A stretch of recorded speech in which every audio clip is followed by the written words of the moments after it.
ಎಲ್ಲರಿಗೂ ನಮಸ್ಕಾರ. ಥಟ್ ಅಂತ ಹೇಳಿ ಕ್ವಿಜ್ ಕಾರ್ಯಕ್ರಮಕ್ಕೆ ತಮಗೆಲ್ಲ ಸ್ವಾಗತ. ಡಾಕ್ಟರ್ ಜಯಾ ರಾಜಶೇಖರ್ ಕನ್ನಡ ಸಾಹಿತ್ಯ ಲೋಕದ ಮಿನುಗುತ್ತಾರೆ. 92 ವರ್ಷಗಳಾದರೂ ಸಹ ಸಾಹಿತ್ಯ ರಚನೆಯ ಬಗ್ಗೆ ಅಪಾರ ಆಸಕ್ತಿಯನ್ನು ಉಳ್ಳವರು. ಇತ್ತೀಚೆಗೆ ಒಂದು ಹೊಸ ಪುಸ್ತಕವನ್ನು ಪ್ರಕಟಿಸಿದರು. ಗಮಕ ರೂಪಕಗಳು ಡಾಕ್ಟರ್ ಜಯಾ ರಾಜಶೇಖರ್ ಬರೆದಂಥ ಪುಸ್ತಕ. ಜಯಾ ರಾಜಶೇಖರ್ ಅವರು ಸಂಗೀತವನ್ನು ಆಳವಾಗಿ ಅಧ್ಯಯನ ಮಾಡಿದ್ದಾರೆ. ಗಮಕ ಕಲೆಯಲ್ಲಿ ಸ್ನಾತಕೋತ್ತರ ಪದವಿಯನ್ನು ಪಡೆದಿದ್ದಾರೆ. ಹಾಗಾಗಿ ಇವರು ಈ ಪ್ರಾಚೀನ ಕನ್ನಡ ಕಾವ್ಯಗಳು ಏನಿವೆ, ಆಧುನಿಕ ಕನ್ನಡ ಕಾವ್ಯಗಳೇನಿವೆ, ಎರಡನ್ನೂ ಸುಶ್ರಾವ್ಯವಾಗಿ ಹಾಡಬಲ್ಲರು. ಆರಂಭದ ದಿನಗಳಲ್ಲಿ ಇವರು ಕೇವಲ ಗಮಕವನ್ನು ನಡೆಸಿಕೊಡ್ತಾ ಇದ್ದರೆ, ನಂತರದ ದಿನಗಳಲ್ಲಿ ಅದರ ವ್ಯಾಖ್ಯಾನವನ್ನು ಮಾಡಲಿಕ್ಕೆ ಶುರು ಮಾಡಿದ್ದಾರೆ. ಹಾಗಾಗಿ ಹಾಡುಗಾರಿಕೆ ಮತ್ತು ವ್ಯಾಖ್ಯಾನ ಇವೆರಡೂ ಏಕೀಕೃತವಾಗಿರುವಂಥ ಉದಾಹರಣೆಗಳು ಬಹಳ ಅಪರೂಪ. ಅಂತಹ ಉದಾಹರಣೆ ಡಾಕ್ಟರ್ ಜಯಾ ರಾಜಶೇಖರ್ ಅವರು. ಜಯಾ ರಾಜಶೇಖರ್ ಅವರು ತಾವು ಇಷ್ಟಪಟ್ಟಂಥ ಕಾವ್ಯ ಭಾಗಗಳನ್ನೆಲ್ಲ ಆಯ್ಕೆ ಮಾಡಿ ಆ ಕಾವ್ಯ ಭಾಗವನ್ನು ನೀಡಿ ಅದರ ವ್ಯಾಖ್ಯಾನವನ್ನು ನೀಡಿದ್ದಾರೆ. ಈ ಕಾವ್ಯ ವ್ಯಾಖ್ಯಾನದ ಒಂದು ಹೊಸ ಪುಸ್ತಕ ಈ ಗಮಕ ರೂಪಕಗಳು. ಒಟ್ಟು 12 ರೂಪಕಗಳನ್ನು ಕಾಣಬಹುದು. ಹರಿಹರ, ರಾಘವಾಂಕ, ಭೀಮಕವಿ, ಲಕ್ಕಣ್ಣ ದಂಡೇಶ, ಚಾಮರಸ, ಶೂನ್ಯ ಸಂಪಾದಕಾರರು 6 ಪ್ರಾಚೀನ ಕವಿಗಳು, ಇನ್ನು 6 ಜನ ಆಧುನಿಕ ಕವಿಗಳು: K V Puttappa, Sunandamma, Siddayya Puranik, doctor Mallika, professor Krishna Shetty ಹಾಗೂ ಎಚ್ ಎಸ್ ವೆಂಕಟೇಶ್ ಮೂರ್ತಿ. ಇವರ ಕವನಗಳನ್ನು, ಇವರ ಭಾಗಗಳು ಏನಿದೆ ಅದನ್ನು ಅಷ್ಟೇ ಸುಶ್ರಾವ್ಯವಾಗಿ ಆ ಭಾಗವನ್ನು ಪ್ರಕಟಿಸಿ ಅದರ ಕೆಳಗೆ ವಿವರಣೆಯನ್ನು ಕೊಡ್ತಾ ಹೋಗ್ತಾರೆ. ಹೇಗಿದೆ ನೋಡೋಣ. ಮೊದಲಿಗೆ ಹರಿಹರ ಬರೆದಂಥ ಪುಷ್ಪರಗಳೆ ಅಂತಕ್ಕಂಥ ಒಂದು ಭಾಗ ಏನಿದೆ ಅದರಲ್ಲಿ ಬರುವಂಥ ಒಂದು ಪದ್ಯ ಭಾಗ. ಏನವ್ವ ಸಂಪಿಗೆಯೇ ಶಿವನ ಸಿರಿಮುಡಿಗಿಂದು ನೀನೀವ ಪೊಸ ಕುಸುಮಮಂ ನೀಡು ನೀಡು, ಏನವ್ವ ನೀಡು ಬಿರಿಮುಗುಳ ಸಂಪಿಗೆ ಆನಂದದಿಂದ ಶಿವಲಿಂಗ ಖರ್ಚಿಪೆನು. ಇದು ಹರಿಹರ ಬರೆದಿರುವಂಥದ್ದು ಒಂದು ಅಪರೂಪದ ಕೃತಿ ಇದು ಪುಷ್ಪರಗಳೆ ಅನ್ನೋದು. ಅಂದರೆ ಈ ಒಂದು ಕೃತಿಯನ್ನು ಓದಿದ್ರೆ ಹರಿಹರನ ಕಾಲದಲ್ಲಿ ಯಾವ ಯಾವ ಹೂಗಳು ಕರ್ನಾಟಕದಲ್ಲಿ ವಿಶೇಷವಾಗಿ ಆತ ಇದ್ದಂಥ ಈ ಬಳ್ಳಾರಿ ವಿಜಯನಗರದ ಸುತ್ತಮುತ್ತಲ ಪ್ರದೇಶದಲ್ಲಿ ಬೆಳೀತಾ ಇತ್ತು ಅನ್ನೋದು ನಮಗೆ ಗೊತ್ತಾಗುತ್ತೆ. ಈ ಹೂಗಳ ಪಟ್ಟಿಯನ್ನು ಮಾಡಿ ನಮ್ಮ BGL ಸ್ವಾಮಿ ಅವರು ಅದು ಯಾವ ಹೂವು, ಆಧುನಿಕವಾಗಿ ಅದನ್ನು ಯಾವ ಹೆಸರಿಂದ ಗುರುತಿಸ್ತೇವೆ, ಅದರ ವೈಜ್ಞಾನಿಕ ನಾಮಧೇಯ ಇವೆಲ್ಲವನ್ನು ಬರೆದಿದ್ದಾರೆ. ಅದೊಂದು ಮತ್ತೊಂದು ಅದ್ಭುತ ಕೃತಿ BGL ಸ್ವಾಮಿಯವರು ಬರೆದಿರೋದು. ಆದರೆ ಇಲ್ಲಿ ಜಯಾ ರಾಜಶೇಖರ್ ಅವರು ಆಯ್ಕೆ ಮಾಡಿಕೊಂಡಿರೋ ಈ ಭಾಗದಲ್ಲಿ ಸಂಪಿಗೆ ಹೂವಿನ ಮಹತ್ವ ಹೇಳ್ತಾ, ತಾಯಿ ಸಂಪಿಗೆ ನೀನು ಕೊಡುವ ಅರಳಿದ ಹೊಸ ಹೂಗಳನ್ನು ಶಿವನ ಶ್ರೀಮುಡಿಯನ್ನು ಸಿಂಗರಿಸಲು ಆನಂದದಿಂದ ಕೊಂಡೊಯ್ಯುವೆ, ನೀಡವ್ವ ಎಂದು ವಾತ್ಸಲ್ಯ ಗೌರವದಿಂದ ಬೇಡಿ ಪಡೆದು ಮುಂದೆ ಸೇವಂತಿಗೆ ಹೂಗಳ ಬಳಿ ನಿಂತನು. ಅವು ಕುಂಕುಮದ ನಕ್ಷತ್ರಗಳಂತೆ ಇರುವ ಸೇವಂತಿಗೆ ಹೂವಂತೆ. ಎಂತಹ ಕಮನೀಯ ದೃಷ್ಟಿ! ಆ ಪುಷ್ಪಗಳನ್ನು ಸಂಬೋಧಿಸಿ ಕೇಳುವ ಪರಿಯೋ, ಎಲೆಲೆ ಪರಿಮಳದ ಕಣುಗಂತಿಯೇ ಬಾರವ್ವ, ಕುಲಪತಿಯ ಜಡೆಗಳಿಗೆ ಪೂಗಳಂ ತಾರವ್ವ. ಹೀಗೆ ಮುಂದುವರಿಯುತ್ತೆ ಪುಷ್ಪರಗಳೆ. ಹಾಗಾಗಿ ಹಳಗನ್ನಡ ಓದೋದು ಕಷ್ಟ, ಅರ್ಥವಾಗಲ್ಲ ಅನ್ನೋರು ದಯವಿಟ್ಟು ಈ ಪುಸ್ತಕ ಓದಿ. ಬಹಳ ಸರಳವಾಗಿ ಬಿಡಿಸ್ಕೊಟ್ಟಿದ್ದಾರೆ ಪದ್ಯಗಳನ್ನು, ಕೆಳಗಡೆ ವಿವರಣೆ ಕೊಟ್ಟಿದ್ದಾರೆ. ಹಾಗಾಗಿ ಎರಡನ್ನೂ ಓದ್ಕೊಂಡ್ರೆ ಕವಿಯ ಭಾವ ಏನಿದೆ ನಮಗೆ ಅರ್ಥವಾಗುತ್ತೆ. 92ರ ಇಳಿವಯಸ್ಸಲ್ಲೂ ಇಷ್ಟು ಸೊಗಸಾದ ಕೃತಿಯನ್ನು ಕೊಟ್ಟಂಥ ಡಾಕ್ಟರ್ ಜಯಾ ರಾಜಶೇಖರ್ ಅವರನ್ನು ಅಭಿನಂದಿಸ್ತಾ ಅವರಿಂದ ಮತ್ತಷ್ಟು ಒಳ್ಳೆಯ ಕೃತಿಗಳು ಬರಲಿ ಅಂತ ನಿರೀಕ್ಷಿಸೋಣ. ಕಾರ್ಯಕ್ರಮವನ್ನು ಆರಂಭಿಸ್ತಾ ಇದ್ದೇವೆ. ಸ್ಪರ್ಧಿಗಳ ಪರಿಚಯ. ಮೊದಲ ಸ್ಪರ್ಧಿ. ಎಲ್ಲರಿಗೂ ನಮಸ್ಕಾರ. ನನ್ನ ಹೆಸರು ಕೆ ಗಂಗಪ್ಪ ಅಂತೇಳಿ, ತುರುವೇಕೆರೆ ತಾಲೂಕಿನಿಂದ ಬಂದಿರ್ತೇನೆ. ನನ್ನ ಹವ್ಯಾಸಗಳು ಬಸವಣ್ಣನವರ ವಚನಗಳನ್ನು ಓದುವುದು ಹಾಗೂ ಸರ್ವಜ್ಞನ ತ್ರಿಪದಿಗಳು ಹಾಗೂ ತಟ್ಟಂತಿಗಳಿ ಕಾರ್ಯಕ್ರಮವನ್ನು ಕೇಳುವುದು. ಗಂಗಪ್ಪ ಅವರಿಗೆ ಸ್ವಾಗತವನ್ನು ಕೋರ್ತಾ ಇದ್ದೇವೆ. ನಮ್ಮ ಮುಂದಿನ ಸ್ಪರ್ಧಿ. ನಮಸ್ಕಾರ. ನನ್ನ ಹೆಸರು ಚಂದ್ರಕಮಲ ಅಂತ. ಶಿವಮೊಗ್ಗ ಜಿಲ್ಲೆ ಆಯನೂರಿಂದ ಬಂದಿದ್ದೀನಿ. ನಾನು ಗೃಹಿಣಿ. ಮತ್ತು ತಟ್ಟಂತ ಹೇಳೋ ಕಾರ್ಯಕ್ರಮನ ಬಿಡದೆ ಪ್ರತಿದಿನ ನೋಡ್ತೀನಿ. ಚಂದ್ರಕಮಲ ಅವರಿಗೆ ಸ್ವಾಗತವನ್ನು ಕೋರ್ತಾ ಇದ್ದೇವೆ. ನಮ್ಮ ಮೂರನೆಯ ಸ್ಪರ್ಧಿ. ಎಲ್ಲರಿಗೂ ನಮಸ್ಕಾರ. ನನ್ನ ಹೆಸರು BN ವಾಸುದೇವಮೂರ್ತಿ. ನನ್ನ ಹವ್ಯಾಸ ಹಾಸನ ಜಿಲ್ಲೆ, ಬೇಲೂರು ತಾಲೂಕು. ನನ್ನ ಹವ್ಯಾಸ ದಿನಪತ್ರಿಕೆ ಓದು, ತಟ್ಟಂತೆ ಹೇಳಿ ಕಾರ್ಯಕ್ರಮವನ್ನು ವೀಕ್ಷಿಸೋದು ಮತ್ತು ಜಪ, ಓಂ ನಮಃ ಶಿವಾಯ ಇದು ಜಪ ಮಾಡುವುದು. ತುಂಬ ಸಂತೋಷ ವಾಸುದೇವಮೂರ್ತಿ ಅವರೇ. ನಮ್ಮ ಕಾರ್ಯಕ್ರಮಕ್ಕೆ ಸ್ವಾಗತವನ್ನು ಕೋರ್ತಾ ಇದ್ದೇವೆ. ತಮಗೆ ಮೂವರು ಸಿದ್ಧವಾಗಿದ್ದರೆ ಕಾರ್ಯಕ್ರಮ ಆರಂಭಿಸೋಣ. ಮೊದಲಿಗೆ ನಿಯಮಗಳನ್ನು ಒಮ್ಮೆ ನೋಡಿಬಿಡೋಣ. ಒಟ್ಟು 10 ಪ್ರಶ್ನೆಗಳು. ಮೊದಲು ಬಜರ್ ಒತ್ತಿದವರಿಗೆ ಉತ್ತರ ನೀಡುವ ಅವಕಾಶ. ಪ್ರತಿ ಸರಿ ಉತ್ತರಕ್ಕೆ ಒಂದು ಪುಸ್ತಕ ಬಹುಮಾನ. ಆಯ್ಕೆಗಳು ಬರುವ ಮೊದಲೇ ಬಜರ್ ಒತ್ತಿ ಸರಿ ಉತ್ತರ ನೀಡಿದರೆ 2 ಪುಸ್ತಕ ಬಹುಮಾನ. 100 ಅಂಕ ಗಳಿಸಿದವರಿಗೆ ಒಂದು ಪುಸ್ತಕ ವಿಶೇಷ ಬಹುಮಾನ. ನಕಾರಾತ್ಮಕ ತಂತ್ರಗಳಿಗೆ ಅವಕಾಶವಿಲ್ಲ. ಕಾರ್ಯಕ್ರಮದ ಮೊದಲ ಪುಸ್ತಕ, ಮೊದಲ ಪ್ರಶ್ನೆಯನ್ನು ನೋಡೋಣ. ಸಾಮಾನ್ಯ ಜ್ಞಾನ, ಡಾಕ್ಟರ್ R ಇಂದಿರಾ ಬರೆದಿರುವಂತಹ ಪುಸ್ತಕ. ಮೊದಲ ಪ್ರಶ್ನೆ ಈಗ ಬಂತು. ಪ್ರಶ್ನೆಯನ್ನು ನೋಡೋಣ. ಈ ವರ್ಷದಿಂದ ಕರ್ನಾಟಕದ ಶಾಲಾ ಮಕ್ಕಳಿಗೆ ನೀತಿ ವಿಜ್ಞಾನದ ಪಾಠ ನಡೆಯಲಿದೆ. ವಾರಕ್ಕೆ ಎಷ್ಟು ಸಲ ಅಂತ ತಿಳ್ಕೋಬೇಕಾಗಿದೆ. ಆಯ್ಕೆಗಳನ್ನು ನೋಡೋಣ. 1 ಸಲ, 2 ಸಲ, 3 ಸಲ, 5 ಸಲ. ಬಜರೊತ್ತಿ ಉತ್ತರವನ್ನು ಕೊಡಿ. ಮೊದಲಿಗೆ ವಾಸುದೇವಮೂರ್ತಿ. 2 ಸಲ. 2 ಸಲ. ಆಯ್ಕೆ 2. ಚಂದ್ರಕಮಲ ಆಯ್ಕೆ 1. ಆಯ್ಕೆ 1. ವಾರಕ್ಕೆ 1 ಸಲ. ಉತ್ತರವನ್ನು ನೋಡೋಣ. ವಾರಕ್ಕೆ 2 ಸಲ ಅನ್ನೋದು ಸರಿಯಾದ ಉತ್ತರ ಆಗಿತ್ತು. ವಾಸುದೇವಮೂರ್ತಿ ಅವರು ಈ ಒಂದು ಉತ್ತರವನ್ನು ಕೊಟ್ಟಿದ್ದಾರೆ. ಸಾಮಾನ್ಯ ಜ್ಞಾನದ ಪುಸ್ತಕವನ್ನು ಅವರಿಗೆ ಕೊಟ್ಟಿದ್ದೇವೆ. ಈ ನೀತಿ ವಿಜ್ಞಾನದ ಪಾಠವನ್ನು ಮೊದಲ ಬಾರಿಗೆ ಇತ್ತೀಚಿನ ವರ್ಷಗಳಲ್ಲಿ ಅಳವಡಿಸಿದ್ದಾರೆ. ಪಾಠ ಇರುತ್ತೆ, ಆದರೆ ಪರೀಕ್ಷೆ ಇರೋಲ್ಲ. ಪರೀಕ್ಷೆ ಇರೋಲ್ಲ ಅಂತ ಗೊತ್ತಾದ ಕೂಡಲೇ ಹುಡುಗರೇನು ಮಾಡ್ತಾರೆ, ಅಯ್ಯೋ ಪರೀಕ್ಷೆ ಇರಲ್ವಂತೆ ಬಿಡು, ಏನು ಓದೋದು, ಹೀಗೆ ಉದಾಸೀನ ಮನೋಭಾವ ತಾಳುವ ಸಾಧ್ಯತೆ ಇರುತ್ತೆ. ಹಾಗಾಗಿ ಪರೀಕ್ಷೆ ಇದ್ದಿದ್ದರೆ ಸ್ವಲ್ಪ ಗಂಭೀರವಾಗಿ ಅಧ್ಯಯನ ಮಾಡ್ತಾ ಇದ್ದರು ಅಂತ ಅನಿಸುತ್ತೆ. ಏನೇ ಆಗಲಿ, ನೀತಿ ವಿಜ್ಞಾನದ ಪಾಠವನ್ನು ಸೇರಿಸಿದ್ದಕ್ಕೆ ಸಂಬಂಧಪಟ್ಟವರನ್ನು ಅಭಿನಂದಿಸೋಣ. ಮುಂದಿನ ಪುಸ್ತಕ ಕೇಳು ಜನಮೇಜಯ ಕಾದಂಬರಿ. ಶಿವಾನಂದ ಹೊಳೆಪ್ಪನವರ್ ಬರೆದಿರುವಂಥದ್ದು. ನಮ್ಮ ಪ್ರಶ್ನೆ: ತೋತಾಪುರಿ ಮಾವಿನ ಹಣ್ಣುಗಳನ್ನು ಪ್ರಧಾನವಾಗಿ ಯಾವ ರಾಜ್ಯಗಳಲ್ಲಿ ಬೆಳೆಯುತ್ತಾರೆ? ಆಯ್ಕೆಗಳನ್ನು ನೋಡೋಣ. ಕರ್ನಾಟಕ, ಆಂಧ್ರ, ತಮಿಳುನಾಡು. ಕರ್ನಾಟಕ, ಮಹಾರಾಷ್ಟ್ರ, ಆಂಧ್ರ. ಕರ್ನಾಟಕ, ಆಂಧ್ರ ಮತ್ತು ಕೇರಳ. ಕರ್ನಾಟಕ, ಗೋವಾ ಮತ್ತು ತಮಿಳುನಾಡು. ಬಜರೊತ್ತಿ ಉತ್ತರವನ್ನು ಕೊಡಿ. ಮೊದಲಿಗೆ ಗಂಗಪ್ಪ, ಆನಂತರ ವಾಸುದೇವಮೂರ್ತಿ. ಗಂಗಪ್ಪ. ಕರ್ನಾಟಕ, ಆಂಧ್ರ, ತಮಿಳುನಾಡು. ಆಯ್ಕೆ 1 ಹೌದಾ? ಹೌದು ಸರ್. ಆಯ್ಕೆ 1. ಹೇಳಿ ವಾಸುದೇವ. ಕರ್ನಾಟಕ, ಆಂಧ್ರ, ಕೇರಳ. ಕೇರಳ. ಆಯ್ಕೆ 3. ಉತ್ತರವನ್ನು ನೋಡೋಣ. ಕರ್ನಾಟಕ, ಆಂಧ್ರ, ತಮಿಳುನಾಡು. ಉತ್ತರ ಸರಿಯಾಗಿದೆ. ಕೇಳು ಜನಮೇಜಯ ಈ ಒಂದು ಪುಸ್ತಕವನ್ನು ಗಂಗಪ್ಪ ಅವರಿಗೆ ತೋತಾಪುರಿ ಅಥವಾ ಗಿಣಿಮೂತಿಯ ಮಾವಿನ ಹಣ್ಣು ಅಂತ ಏನು ಕರಿತೇವೆ, ಇದು ತುಂಬ ಜನಪ್ರಿಯವಾದಂಥ ಹಣ್ಣು.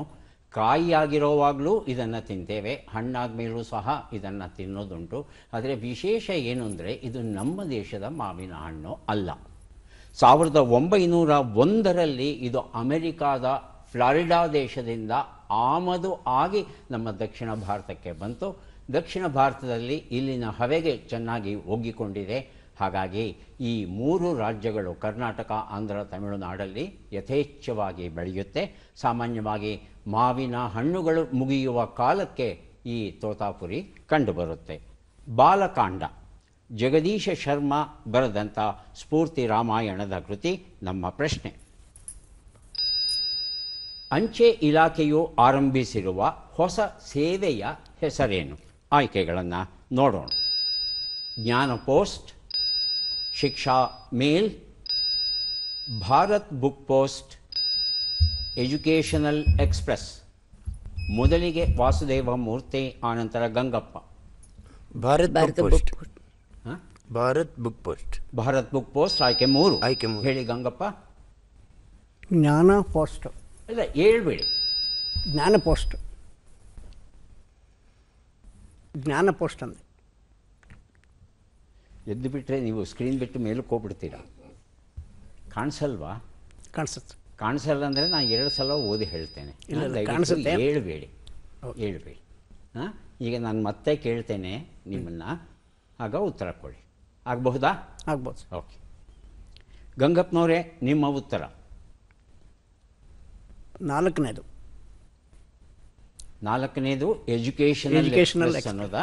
ಜ್ಞಾನ ಪೋಸ್ಟ್ ಬೇಡವಾ? ಬೇಡ. ಬೇಡ ಅಂತಿದ್ದಾರೆ. ಹಾಂ, ಚಂದ್ರಕಮಲ ಅವರೇ, ಯಾವುದು ಇರಬಹುದು? ಫಸ್ಟ್ನೇದು ಸರ್. ಫಸ್ಟ್ ಉತ್ತರವನ್ನು ನೋಡೋಣ. ಜ್ಞಾನ ಪೋಸ್ಟ್ ಅನ್ನೋದೇ ಸರಿಯಾದ ಉತ್ತರ ಆಗಿತ್ತು. ಆದರೆ ಚಂದ್ರಕಮಲ ಅವರು ಮೂರನೇವರಾಗಿ ಉತ್ತರ ಕೊಟ್ಟಿದ್ದಾರೆ. ಪುಸ್ತಕ ತಮಗೆ ಸಿಗ್ತಾ ಇಲ್ಲ.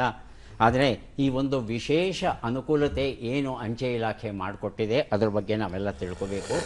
ಶೈಕ್ಷಣಿಕವಾಗಿ, ಸಾಂಸ್ಕೃತಿಕವಾಗಿ, ಸಾಮಾಜಿಕವಾಗಿ, ಧಾರ್ಮಿಕವಾಗಿ ಯಾವ ಹೊಸ ಪ್ರಕಟಣೆಗಳು ನಮ್ಮ ಕನ್ನಡ ನಾಡಲ್ಲಿ ಆಗುತ್ತೆ, ಆ ಎಲ್ಲ ಪುಸ್ತಕಗಳನ್ನು ಅಂಚೆ ಮೂಲಕ ಕಳುಹಿಸುವ ಒಂದು ಹೊಸ ವ್ಯವಸ್ಥೆ ಉಂಟಾಗಿದೆಯಂತೆ. ಇದಕ್ಕೆ ಜ್ಞಾನ ಪೋಸ್ಟ್ ಅನ್ನೋ ಹೆಸರನ್ನು ಕೊಟ್ಟಿದ್ದಾರಂತೆ. ಕಡಿಮೆ ವೆಚ್ಚದಲ್ಲಿ, ಈಗ ಕೊರಿಯರ್ ಇತ್ಯಾದಿಗಳ ಮೂಲಕ ಪುಸ್ತಕವನ್ನು ಕಳಿಸ್ಬೇಕು ಅಂದರೆ ಏನು ದುಬಾರಿ ಮೊತ್ತವನ್ನು ತೆರಬೇಕಾಗುತ್ತೆ, ಅಷ್ಟು ತೆರಬೇಕಾಗಿಲ್ಲ.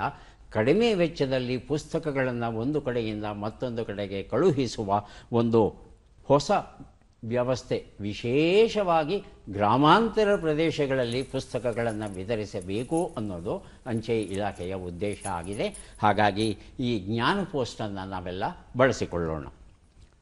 ಚಾರು ವಸಂತ ದೇಸಿ ಕಾವ್ಯ, ನಾಡೋಜ ಪ್ರೊಫೆಸರ್ ಹಂಪ ನಾಗರಾಜಯ್ಯ ಬರೆದಿರುವಂಥ ಪುಸ್ತಕ ಇದು.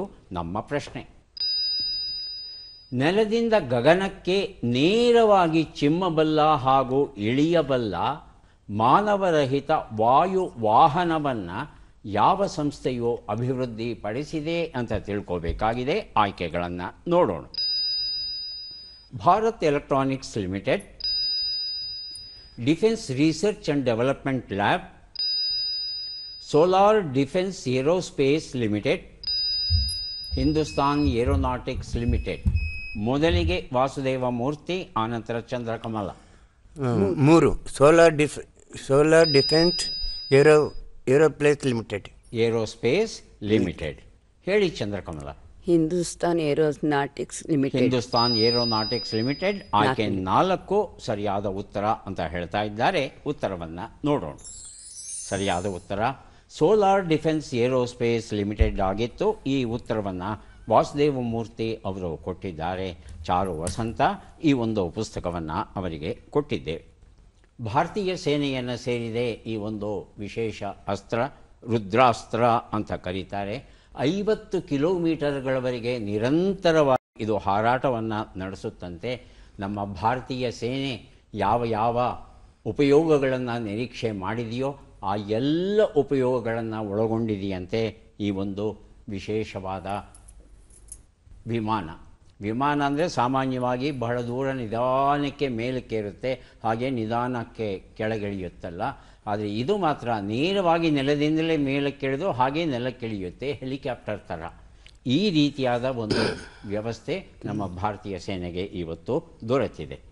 ತೆಪರೇಸಿ ರಿಟರ್ನ್ಸ್, BN ಮಲ್ಲೇಶ್ ಅವರು ಬರೆದಂಥ ಸೊಗಸಾದ ಕೃತಿ ನಮ್ಮ ಪ್ರಶ್ನೆ. ಬಿಟ್ಟಾಕ್ಷರಗಳನ್ನು ತುಂಬಿ. ಅ, ವೃ, ಕ, ಗ, ಳು.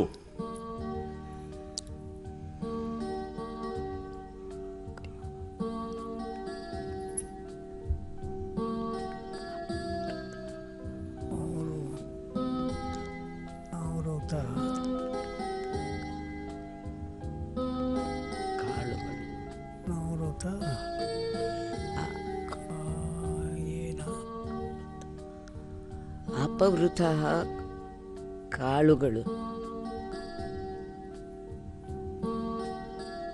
ಅನಾವೃತ. ಬಜರುತ್ತಿದ್ದಾರೆ ಚಂದ್ರಕಮಲ. ಉತ್ತರ ಅಪವೃತ ಕಾಳುಗಳು. ಅಭಿ ಕಾಳುಗಳು ಅಲ್ಲ, ಮೊದಲಿಂದ ಹೇಳಿ. ಅಪವೃತ. ಅಪವೃತ ಅಂತ. ಅಪವೃತ ಕಾಳುಗಳು ಹಾಗಂದ್ರೇನು? ಅಂದ್ರೆ ಉಪಯೋಗ ಇಲ್ಲದೆ ಇರುವಂತ. ಉಪಯೋಗ ಇಲ್ಲೇ ಇರೋದು ಅಂತ. ಹಾಂ. ಅಪವೃತ ಕಾಳುಗಳು ಅಲ್ಲ.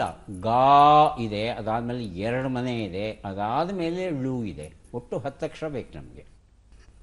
ವಾಸುದೇವಮೂರ್ತಿ, ಗಂಗಪ್ಪ, ಉತ್ತರವನ್ನು ನೋಡೋಣ. ಅಭಿವೃದ್ಧಿ ಕಾಮಗಾರಿಗಳು ಅನ್ನೋದು ಸರಿಯಾದ ಉತ್ತರ ಆಗಿತ್ತು. ಸುರೇಶ್ ತಂಗೋಡ ಅವರು ಬರೆದಂಥ ಪುಸ್ತಕ ಕಾಂಕ್ರೀಟ್ ಕಾಡು, ಮರಗಳ ಮೂಕ ವೇದನೆಯ ಕವಿತಾಕೃತಿ. ಇದು ನಮ್ಮ ಪ್ರಶ್ನೆ. ಈ ಕೆಳಗಿನ ಲೆಕ್ಕಗಳನ್ನು ಪೂರ್ಣಗೊಳಿಸಿ ಉತ್ತರಗಳನ್ನೆಲ್ಲ ಕೂಡಿ ಅಂತಿಮ ಉತ್ತರವನ್ನು ನೀಡಿ. ಲೆಕ್ಕಗಳು ಈಗ ಬಂತು. 46 ಕೂಡು 43, 73 ಕಳೆ 39, 14 ಗುಣಿಸು 12, 250 ಭಾಗಿಸು 5. 250. 250 ಭಾಗಿಸು 5.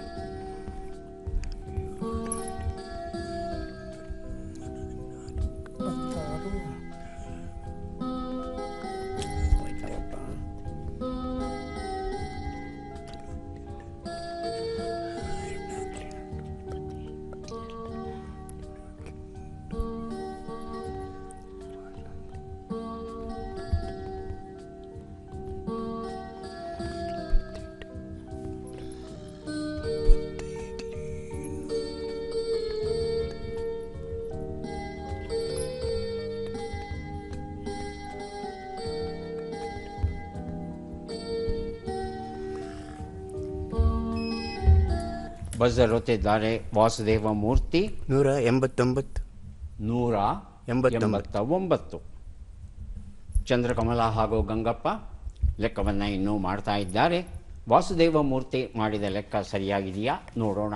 ಒಂದು ಉತ್ತರ 89, 34, 168, 50 ಎಲ್ಲವನ್ನು ಕೂಡಿದರೆ 341 ಬಂದಿದೆ. ಈ ಉತ್ತರವನ್ನು ಯಾರೂ ಕೊಟ್ಟಿಲ್ಲ. ಮುಂದಿನ ಪುಸ್ತಕ ಮತ್ತು ಪ್ರಶ್ನೆ ತ್ರಿವೇಣಿ ಮನಮಂಥನ, ಡಾಕ್ಟರ್ ಅರ್ಚನಾ ಆರ್ ಬರೆದಿರುವಂಥ ಪುಸ್ತಕ ನಮ್ಮ ಪ್ರಶ್ನೆ. ಈ ಪದ್ಮ ಪುರಸ್ಕೃತರನ್ನು ಗುರುತಿಸಿ. ಚಿತ್ರವನ್ನು ನೋಡೋಣ.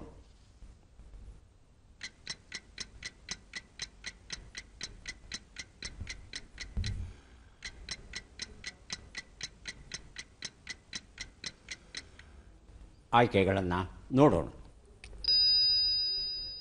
ಹರಿಮನ್ ಶರ್ಮಾ, CS ವೈದ್ಯನಾಥನ್, ಭರತ್ ಗುಪ್ತಾ, ಗುರುವಾಯೂರು ದೊರೈ. ಬಜರ್ ಒತ್ತು ಬಿಟ್ಟು ಉತ್ತರ ಕೊಡಿ. 4ನೇದು ಮೊದಲಿಗೆ ಗಂಗಪ್ಪ. CN ಜೈನನಾಥನೋ ಏನೋ ಇದೆಯಾ ಸರ್? ಅದು ಎಷ್ಟನೇದು? 2ನೇದು. 2ನೇದು. CS ವೈದ್ಯನಾಥನ್ ಅಂತ ಹೇಳ್ತಾ ಇದ್ದಾರೆ. ಚಂದ್ರಕಮಲ. ಗುರುವಾಯೂರು ದೊರೈ. ಗುರುವಾಯೂರು ದೊರೈ ಆಯ್ಕೆ 4. ಉತ್ತರವನ್ನು ನೋಡೋಣ. ಗುರುವಾಯೂರು ದೊರೈ ಉತ್ತರ ಸರಿಯಾಗಿದೆ. ಮನಮಂಥನ ಕೃತಿಯನ್ನು ಚಂದ್ರಕಮಲ ಅವರಿಗೆ ಕೊಟ್ಟಿದ್ದೇವೆ. ಗುರುವಾಯೂರು ದೊರೈ ಅವರಿಗೆ ಈ ವರ್ಷ ಪದ್ಮಶ್ರೀ ಗೌರವ ದೊರೆತಿದೆ. ಇವರು ಕೇರಳ ರಾಜ್ಯಕ್ಕೆ ಸೇರಿದವರು. ಮೃದಂಗಂ ವಾದನದಲ್ಲಿ ಅದ್ಭುತವಾದ ಸಾಧನೆಯನ್ನು ಮಾಡಿದ್ದಾರೆ. ಇವರು ಬಹಳ ಚಿಕ್ಕ ವಯಸ್ಸಲ್ಲೇ ಅರಂಗೇಟ್ರಂ ಮಾಡ್ತಾರೆ. ಆದರೆ ಯಾರ ಜೊತೆ ಅರಂಗೇಟ್ರಂ ಮಾಡ್ತಾರೆ ಅಂತ ಕೇಳಿದರೆ ಆಶ್ಚರ್ಯವಾಗುತ್ತೆ. ಚೆಂಬೈ ವೈದ್ಯನಾಥ ಭಾಗವತರ್ ಅಂತಹ ದೊಡ್ಡ ಕಲಾವಿದರ ಜೊತೆ ಹುಡುಗ ಬಾಲಕ ಗುರುವಾಯೂರು ದೊರೈ ಅರಂಗೇಟ್ರಂ ಮಾಡಿ ಅಂದಿನಿಂದ ಇಂದಿನವರೆಗೆ ಹಿಂದಿರುಗಿ ನೋಡದೆ ಆ ಒಂದು ಕ್ಷೇತ್ರದಲ್ಲಿ ಅದ್ಭುತವಾದ ಸಾಧನೆಯನ್ನು ಮಾಡಿದ್ದಾರೆ. ಹಾಗಾಗಿ ಅವರಿಗೆ ಪದ್ಮಶ್ರೀ ಗೌರವ ದೊರೆತಿದೆ. ಮುಂದಿನ ಪುಸ್ತಕ ಮತ್ತು ಪ್ರಶ್ನೆ ಬದುಕು ಸವಿಯೋಣ, ಕಾಕುಂಜೆ ಕೇಶವ ಭಟ್ಟ ಬರೆದಿರುವಂಥ ಪುಸ್ತಕ ಇದು ನಮ್ಮ ಪ್ರಶ್ನೆ. ಈ ಅಕ್ಷರಗಳನ್ನು ಸರಿಯಾಗಿ ಜೋಡಿಸಿ. ಅಕ್ಷರಗಳು ತುಂ, ಭಾ, ಜ, ಶ ಗ ಋತಿ ಲಾ ಯ. ಆಗಲೇ ಚಂದ್ರಕಮಲ ಬಜರ್ ಒತ್ತಿದ್ದಾರೆ. ತುಂಗ ಜಲ ಹೇಳಿಮ್ಮ. ತುಂಗ ಜಲಾಶಯ ಭರ್ತಿ. ತುಂಗಾ ಜಲಾಶಯ ಭರ್ತಿ ಅಂತ ಹೇಳ್ತಾ ಇದ್ದಾರೆ. ಹೌದಾ ಗಂಗಪ್ಪನವರೇ? ಹೌದು ಸರ್. ಹೌದು ಅಂತಿದ್ದಾರೆ ವಾಸುದೇವ ಮೂರ್ತಿ. ತುಂಗಾ ಜಲಾಶಯ ಭರ್ತಿ. ಉತ್ತರವನ್ನು ನೋಡೋಣ. ತುಂಗಾ ಜಲಾಶಯ ಭರ್ತಿ ಉತ್ತರ ಸರಿಯಾಗಿದೆ. ಬದುಕು ಸವಿಯೋಣ ಎನ್ನುವ ಈ ಪುಸ್ತಕವನ್ನು ಚಂದ್ರಕಮಲ ಅವರಿಗೆ ಕೊಟ್ಟಿದ್ದೇವೆ. ಈಗಾಗಲೇ ನಾಡಿನ ಬಹಳಷ್ಟು ಜಲಾಶಯಗಳು ತುಂಬಿವೆ. ಇತ್ತೀಚೆಗಷ್ಟೇ ಆ ಕಾವೇರಿ ನದಿಗೆ ನಾವು ಅಣೆಕಟ್ಟು ಕಟ್ಟಿದ್ದೇವಲ್ವಾ, ಕನ್ನಂಬಾಡಿ ಕಟ್ಟೆ, ಕೃಷ್ಣರಾಜೇಂದ್ರ ಅಣೆಕಟ್ಟೆ, ಅದು ಸಹ ಪೂರ್ಣಗೊಂಡಿದ್ದು ಬಾಗಿನವನ್ನು ಸಹ ಅರ್ಪಿಸಿದ್ದೇವೆ. 3 ಪುಸ್ತಕಗಳನ್ನು ಕೊಡುವಂತಹ ಕ್ಷಣ ಈಗ ಬಂತು. ಪದಬಂಧ ಪ್ರಶ್ನೆಯನ್ನು ನೋಡೋಣ. ಈ ವಿದ್ಯಾಲಯದಲ್ಲಿ ಕುಸುಮಗಳೇ ವಿದ್ಯಾರ್ಥಿಗಳು, ಮೀನಿನ ಉಸಿರಾಟದ ಅಂಗ, ಗುರಿ.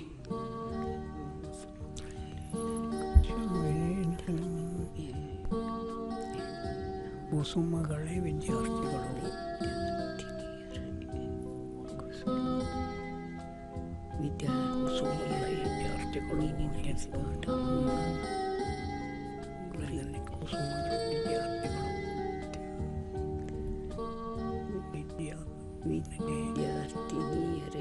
ವಿದ್ಯಾರ್ಥಿನಿಯರೇ. ವಜರುತ್ ಬಿಟ್ಟು ಹೇಳಬೇಕು, ಹಾಗೆ ಹೇಳಬೇಡಿ. ಮೊದಲನೇದಕ್ಕೆ ಉತ್ತರ ಕೊಡಿ. ವಿದ್ಯಾರ್ಥಿನಿಯರೇ. 3 ಶಬ್ದ ಸಿಕ್ಕಿದೆಯಾ ತಮಗೆ? ಬಹುಶಃ ಸಿಕ್ಕಿಲ್ಲ. ಮೊದಲನೇ ಶಬ್ದ ನಾನು ಕೊಡ್ತೇನೆ. 2ನೇ ಶಬ್ದ 3ನೇ ಶಬ್ದಕ್ಕೆ ತಾವು ಪ್ರಯತ್ನ ಪಡಬಹುದು. ಒಂದು ಉತ್ತರ ಹೂವಿನ ಶಾಲೆ ಅನ್ನೋದು ಸರಿಯಾದ ಉತ್ತರ ಆಗಿತ್ತು.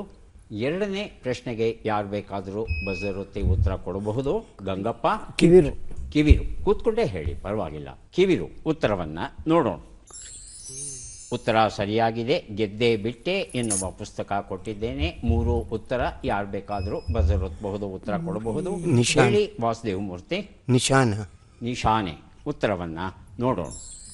ನಿಶಾನೆ ಉತ್ತರ ಸರಿಯಾಗಿದೆ. ಲಕ್ಷ್ಮೀಶ ತೋಳ್ಪಾಡಿ ಬರೆದ ಮಹಾಯುದ್ಧಕ್ಕೆ ಮುನ್ನ ಎನ್ನುವ ಭಗವದ್ಗೀತೆಯ ಕೆಲವು ವಿಚಾರಗಳನ್ನು ತಿಳಿಸುವಂಥ ಅಪರೂಪದ ಕೃತಿ ವಾಸುದೇವ ಮೂರ್ತಿ ಅವರಿಗೆ ಕೊಟ್ಟಿದ್ದೇವೆ. ಕಾರ್ಯಕ್ರಮದ ಕೊನೆಯ ಘಟ್ಟಕ್ಕೆ ಚಟ್ಪಟ್ ಚಿನ್ಕುರಳಿ 5 ಪ್ರಶ್ನೆಗಳು. ಮೊದಲು ಗಂಗಪ್ಪ ಅವರಿಗೆ ಅವಕಾಶ ದೊರೀತಾ ಇದೆ. ಸಿದ್ಧವಾಗಿದ್ದರೆ ಪ್ರಶ್ನೆಗಳನ್ನು ಆರಂಭಿಸ್ತೇವೆ. ಮೊದಲ ಪ್ರಶ್ನೆ. ಕಾಳಿದಾಸ ಕೃತಿಗೆ ಕೇಂದ್ರ ಸಾಹಿತ್ಯ ಅಕಾಡೆಮಿ ಪ್ರಶಸ್ತಿ ದೊರೆತಿದೆ. ಇದನ್ನು ಯಾರು ಬರೆದರು? ಶ್ರೀರಂಗ, ಎಸ್.ವಿ. ಪರಮೇಶ್ವರ ಭಟ್ಟ. ಎಸ್.ವಿ. ಪರಮೇಶ್ವರ ಭಟ್ಟ. ಮುಂದಿನ ಪ್ರಶ್ನೆ. ಕವಿಮುಖ ಚಂದ್ರ ಬಿರುದು ಯಾರಿಗೆ ದೊರೆತಿದೆ? ರನ್ನ, ಜನ್ನ. ಮುಂದಿನ ಪ್ರಶ್ನೆ. ಒಬ್ಬ ಮನುಷ್ಯ ಆತನ ಸ್ನೇಹಿತರು ಹೊಗಳಿ ಹಾಡುವಷ್ಟು ಒಳ್ಳೆಯವನೂ ಇರುವುದಿಲ್ಲ, ಅವನಿಗಾಗದವರು ತೆಗಳಿ ತಿರಸ್ಕರಿಸುವಷ್ಟು ಕೆಟ್ಟವನೂ ಇರುವುದಿಲ್ಲ ಅನ್ನೋ ಮಾತನ್ನು ಯಾರು ಹೇಳಿದ್ರು? ಮಾಸ್ತಿಯವರ, ಕಾರಂತರು. ಮುಂದಿನ ಪ್ರಶ್ನೆ. ಈ ಗಾದೆಯನ್ನು ಪೂರ್ಣಗೊಳಿಸಿ. ಸತ್ಯಕ್ಕೆ ಸಾವಿಲ್ಲ, ಸುಳ್ಳಿಗೆ ನಿಜವಿಲ್ಲ. ಸತ್ಯಕ್ಕೆ ಸಾವಿಲ್ಲ, ಸುಳ್ಳಿಗೆ ನಿಜವಿಲ್ಲ. ಸುಳ್ಳು ನಿಜ, ಸುಳ್ಳಿಗೆ ನಿಜವಿಲ್ಲ ಅಂದರೆ ಸುಳ್ಳೇ ಅದು. ಸತ್ಯಕ್ಕೆ ಸಾವಿಲ್ಲ.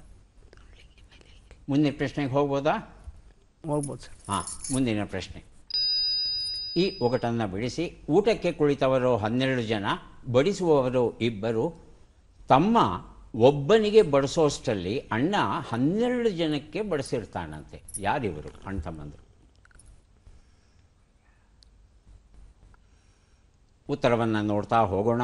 ಒಂದು ಉತ್ತರ ಕಾಳಿದಾಸ, ಶ್ರೀರಂಗ ಬರೆದದ್ದು. 2ನೇ ಪ್ರಶ್ನೆಗೆ ಉತ್ತರ ರನ್ನನ ಬಿರುದು ಆಗಿತ್ತು, ಕವಿಮುಖ ಚಂದ್ರ. 3ನೇ ಪ್ರಶ್ನೆಗೆ ಉತ್ತರ ಇದು ಮಾಸ್ತಿ ಹೇಳಿದಂಥ ಮಾತಾಗಿತ್ತು. 4ನೇ ಪ್ರಶ್ನೆಗೆ ಉತ್ತರ ಸತ್ಯಕ್ಕೆ ಸಾವಿಲ್ಲ, ಸುಳ್ಳಿಗೆ ಸುಖವಿಲ್ಲ ಅನ್ನೋದು ಸರಿಯಾದ ರೂಪ. 5ನೇ ಪ್ರಶ್ನೆಗೆ ಉತ್ತರ ಇದು ಗಡಿಯಾರ. ಚಿಕ್ಕ ಮುಳ್ಳು ಒಂದು ಸಂಖ್ಯೆಯಿಂದ ಮತ್ತೊಂದು ಸಂಖ್ಯೆಗೆ ಹೋಗೋಷ್ಟರಲ್ಲಿ ದೊಡ್ಡ ಮುಳ್ಳು ಒಂದು ಸುತ್ತು ಹಾಕ್ಕೊಂಡು ಬಂದಿರುತ್ತೆ.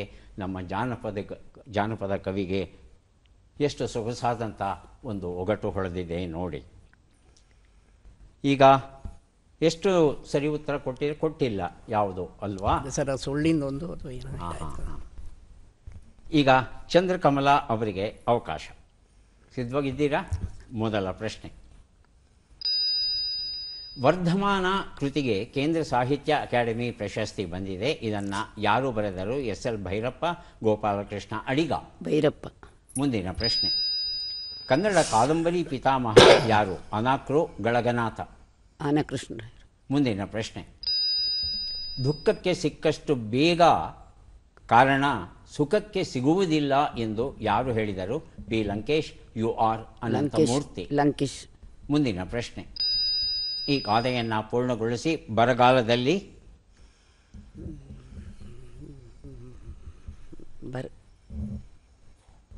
ಮುಂದಿನ ಪ್ರಶ್ನೆ. ಈ ಒಗಟನ್ನು ಬಿಡಿಸಿ. ಸೂಜಿ ಸಣ್ಣ ಕಾಗೆ ಬಣ್ಣ. ಉತ್ತರವನ್ನು ನೋಡೋಣ. ಗೋಪಾಲಕೃಷ್ಣ ಅಡಿಗ ಸರಿಯಾದ ಉತ್ತರ. ಎರಡನೇ ಪ್ರಶ್ನೆಗೆ ಉತ್ತರ ಗಳಗನಾಥ ಸರಿಯಾದ ಉತ್ತರ. ಅನಾಕ್ರು ಅವರನ್ನು ಕಾದಂಬರಿ ಸಾರ್ವಭೌಮ ಅಂತ ಕರಿತೇವೆ, ಪಿತಾಮಹ ಅಂತ ಕರೆಯೋಲ್ಲ. ಮೂರನೇ ಪ್ರಶ್ನೆಗೆ ಉತ್ತರ ಪಿ. ಲಂಕೇಶ್ ಸರಿಯಾದ ಉತ್ತರ ಕೊಟ್ಟಿದ್ದೀರಿ.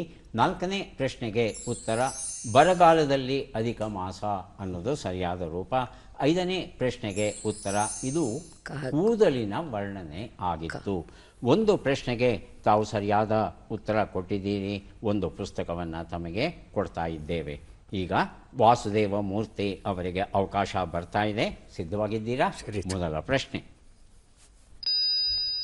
ಅರಲು ಬರಲು ಕೃತಿಗೆ ಕೇಂದ್ರ ಸಾಹಿತ್ಯ ಅಕಾಡೆಮಿ ಪ್ರಶಸ್ತಿ ಬಂದಿದೆ. ಇದನ್ನು ಯಾರು ಬರೆದರು? V. Seetharamaiah, M. V. Sitaramayya?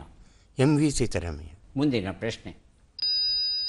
ನಾದಲೋಲ ಎಂಬ ಹೆಸರು ಯಾರಿಗೆ ದೊರೆತಿದೆ? ಲಕ್ಷ್ಮೀಶ, ಕುಮಾರವ್ಯಾಸ? ಲಕ್ಷ್ಮೀಶ.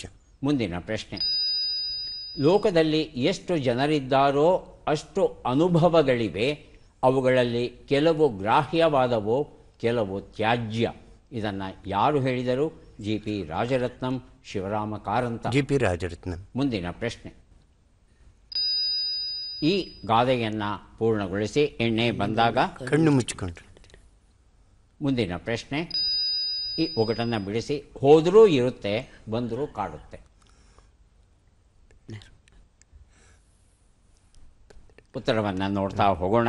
ಒಂದು ಉತ್ತರ ಬಿ. ಸೀತಾರಾಮಯ್ಯ ಬರೆದದ್ದು ಅರಲು ಬರಲು ಕೃತಿಯನ್ನು. ಮುಂದಿನ ಪ್ರಶ್ನೆಗೆ ಉತ್ತರವನ್ನು ನೋಡೋಣ. ಲಕ್ಷ್ಮೀಶ ಸರಿಯಾದ ಉತ್ತರ ಕೊಟ್ಟಿದ್ದೀರಾ ತಾವು. ಮುಂದಿನ ಪ್ರಶ್ನೆಗೆ ಉತ್ತರ ಜಿ. ಪಿ. ರಾಜರತ್ನಂ. ಉತ್ತರ ಸರಿಯಾಗಿದೆ. ನಾಲ್ಕನೇ ಪ್ರಶ್ನೆಗೆ ಉತ್ತರ ಎಣ್ಣೆ ಬಂದಾಗ ಕಣ್ಣಿ ಮುಚ್ಚಿಕೊಂಡಿರಂತೆ. ಉತ್ತರ ಸರಿ ಅಂತ ಸ್ವೀಕರಿಸೋಣ. ಐದನೇ ಪ್ರಶ್ನೆಗೆ ಉತ್ತರ ಇದು ನೆನಪುಗಳು. ಹಾಗಾಗಿ ತಾವು 3 ಪ್ರಶ್ನೆಗಳಿಗೆ ಸರಿಯಾದ ಉತ್ತರ ಕೊಟ್ಟಿದ್ದೀರಿ. 3 ಪುಸ್ತಕಗಳನ್ನು ತಮಗೆ ಕೊಡ್ತಾ ಇದ್ದೇವೆ. ಯಾರಿಗೆ ಎಷ್ಟು ಪುಸ್ತಕ ಬಂದಿದೆ ಅದನ್ನು ನೋಡುವ ಕ್ಷಣ ಈಗ ಬಂತು. ಕೆ. ಗಂಗಪ್ಪ ಅವರಿಗೆ 2 ಪುಸ್ತಕ ದೊರೀತಾ ಇದೆ. ಪುಸ್ತಕಗಳನ್ನು ಸ್ವೀಕರಿಸಿ ಕಾರ್ಯಕ್ರಮದಲ್ಲಿ ಭಾಗವಹಿಸಿದ್ದಕ್ಕೆ ತಮಗೆ ಅಭಿನಂದನೆಗಳನ್ನು ಸಲ್ಲಿಸ್ತಾ ಇದ್ದೇವೆ. ಅಭಿನಂದನೆಗಳು.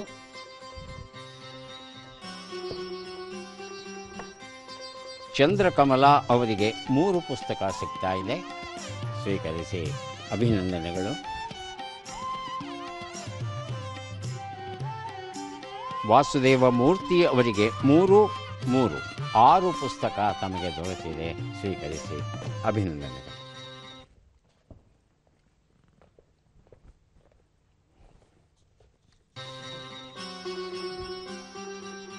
ಇಲಿ ಪಾಷಾಣ ಕೇಳಿದರೆ ಭಯ ಆಗುತ್ತೆ. ಇಲಿ ಪಾಷಾಣವನ್ನು ತಿಂದಂಥ ಇಲಿ ಸತ್ತೇ ಸಾಯುತ್ತೆ, ಅನುಮಾನವೇ ಇಲ್ಲ ಅದರಲ್ಲಿ. ಅಕಸ್ಮಾತ್ ಮನುಷ್ಯ ಏನಾದರೂ ಇಲಿ ಪಾಷಾಣ ತಿಂದುಬಿಟ್ರೆ ಸಾಯುವ ಸಾಧ್ಯತೆ ಕಡಿಮೆ. ಯಾಕಂದರೆ ವಾಂತಿ ಮಾಡ್ಕೋತೇವೆ ನಾವು. ಇಲಿ ಯಾಕೆ ಸತ್ತೇ ಸಾಯುತ್ತೆ ಅಂದರೆ ಅದಕ್ಕೆ ವಾಂತಿ ಮಾಡಿಕೊಳ್ಳೋ ಶಕ್ತಿ ಇಲ್ಲ. ವಾಂತಿ ಆಗೋದೇ ಇಲ್ಲ ಇಲಿಗೆ, ಮೊಲಕ್ಕೆ, ಅಳಿಲಿಗೆ ಮುಂತಾದ ಪ್ರಾಣಿಗಳಿಗೆ ವಾಂತಿ ಮಾಡಿಕೊಳ್ಳೋ ಸಾಧ್ಯತೆ ಇಲ್ಲದೇ ಇರೋ ಕಾರಣ ವಿಷ ತಿಂದರೆ ಸಾಯೋದು ಖಚಿತ. ಮತ್ತೆ ಭೇಟಿಯಾಗೋಣ. ನಮಸ್ಕಾರ.